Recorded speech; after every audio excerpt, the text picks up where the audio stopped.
केरला के बारे में ये उम्मीद कर रहा हूँ कि केरला की जनता इंडियन यूनियन मुस्लिम लीग जो केरला में है उनका साथ देगी। मेरे को उतना नहीं मालूम उसमें। सर ये बात था उसके बारे में मतलब नहीं, जजमेंट देखिए, जजमेंट में पढ़ूंगा तो आपको बोलूंगा ना। अभी अभी उसका अलर्ट आया है, मगर जजमेंट पढ़ेंगे तो बताऊंगा ना। सर वुमेन इश्यूज पर बात कर रहे थे, मतलब रेजोल्यूशन 2010 में पास हुआ था राज्यसभा में। कई का वुमेन रेजोल्यूशन जो लेके आई थी राज्यसभा में पास किया गया 2010 में। हाँ, फिर इसके बाद से अभी तक अरे आप मेरे को क्यों पूछ रहे? मैं प्राइम मिनिस्टर हूँ। सर आप तो अरे मैं प्राइम मिनिस्टर हूँ क्या? मैं रूलिंग पार्टी हूँ। अरे आप देख, आप मेरे को बना देते अपने दिमाग में, वो आपकी मोहब्बत है, मगर मैं तो नहीं होना।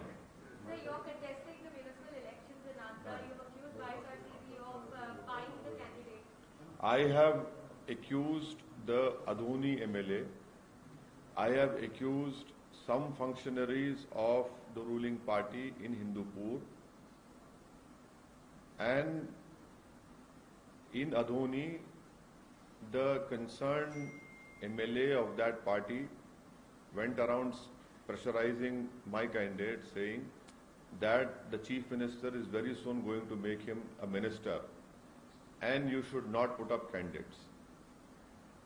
I find it really perplexing and surprising that just because one is assuming that he will be made the chief minister by Mr. Jagan Mohan Reddy, so, and he feels that there should be no contest in elections, then why should we hold elections? Why should we hold elections? Elections are held so that people give their opinion, their choice, their likes and dislikes.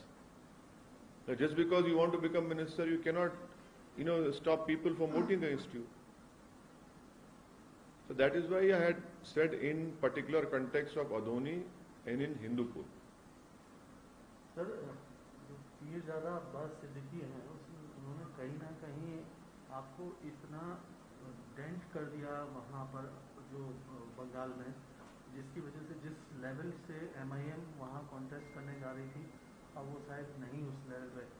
पीर ज़्यादा MIM के लिए, MIM के वो उस पूरी जो कोशिश थी बंगाल की, उसके कितने देखिए एक बात सुनिए। नंबर 1 सर, नहीं सुनिए एक बात सुनिए। मैं कोई गाड़ी नहीं हूँ कि मेरी गाड़ी को डेंट कर देंगे आप। मैं एक इंसान हूँ, मैं एक पॉलिटिकल पार्टी हूँ, और कोई किसी को डेंट कर सकता ना, उसमें ताकत है। आप देख लेंगे कि क्या होने वाला है। डेंट कौन करेगा मेरे को? क्या मैं कोई वही बेसिक स्ट्रक्चर का हिस्सा है सेकुलरिज्म? और एक भारत की सबसे बड़ी स्टेट का चीफ मिनिस्टर इस तरह की वाहियात बात करता है और बीजेपी खामोश बैठी है। इसके पीछे क्या दिखता है आपको? ये स्टेटमेंट के पीछे क्या राज छुपा होगा?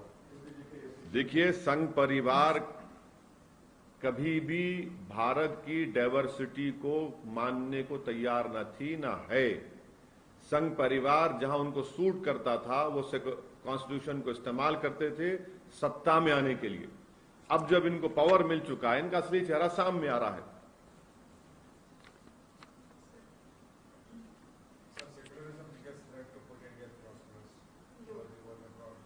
This is the obnoxious statement by the Honorable Chief Minister of the biggest state of India is an insult to our Constitution. It is an insult to our founding fathers. It is an insult to all those members who sat in the Constituent Assembly under the leadership of Baba Saheb Ambedkar and made this Constitution. In the Constitution, in the preamble, what is liberty of thought? Does that not reflect secularism? What is Article 14, 19, 22, 25, 26, 29, 30 of the Constitution? Does that not reflect our secular ideals and values?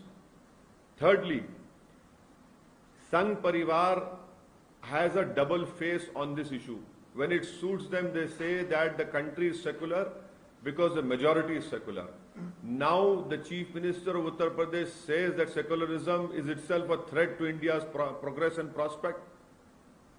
And fourthly, the Chief Minister says that in the world we are not getting a rightful place because of secularism. So I would challenge him to go and complain to the Prime Minister. In last 6.5 years, the BJP and the Sangh Parivar claims that under the leadership of the Prime Minister, India has made a mark in the global field. That has been clearly contradicted by his own chief minister. That shows that India has no position in the world. And who is bringing down India's name? It is the chief minister of Uttar Pradesh. Fourthly, did China enter India's LAC and occupy the Pongsong Su Lake, the southern and northern part, the Depsang, everywhere? Is it because of secularism did we lose our brave 17 soldiers? Is it because of secularism that China is still sitting inside India's LAC? In Ladakh, in other parts of our country? Is it because of secularism that petrol, diesel, LPG prices have risen?